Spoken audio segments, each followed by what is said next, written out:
عورت مارچ کرنے والی یہ ظالم عورتیں، یہ بے حیا بے غیرتی کا لباس پہنی ہوئی، یہ اللہ اور اس کے رسول سے آزادی کے نعرے لگانے والی، یہ اللہ کی بھی گستاخ اور رسول اللہ صلی اللہ علیہ وسلم کی بھی گستاخ ہے۔ دیکھیے اس پوسٹر کو جس پہ پیارے نبی صلی اللہ علیہ وسلم اور سیدہ کائنات عائشہ صدیقہ سلام اللہ علیہا کی توہین کرتے ہوئے عبارت کیا لکھی ہوئی؟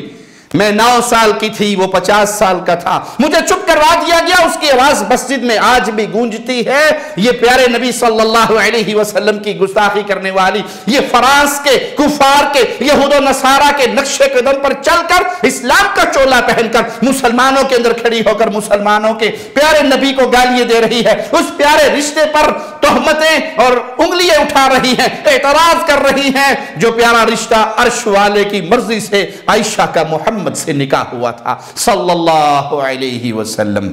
ہمیشہ یاد رکھو، مسلمان عورت کی تم کبھی بھی آئیڈیل نہ ہو، نہ ہوگی، نہ کبھی ہو سکتی ہو۔ مسلمان عورت کے لیے آئیڈیل فاطمہ الزہرا سلام اللہ علیہا ہے، جس نے علی سے کہا تھا رضی اللہ عنہ وارضا، علی فاطمہ کا جنازہ رات کے اندھیروں میں اٹھانا، اور اس لیے رات کو اٹھانا کہ فاطمہ کی غیرت برداشت نہیں کرتی کہ اس کی کفن کی چادر پر بھی غیر محرم کی نگاہ پڑ جائے۔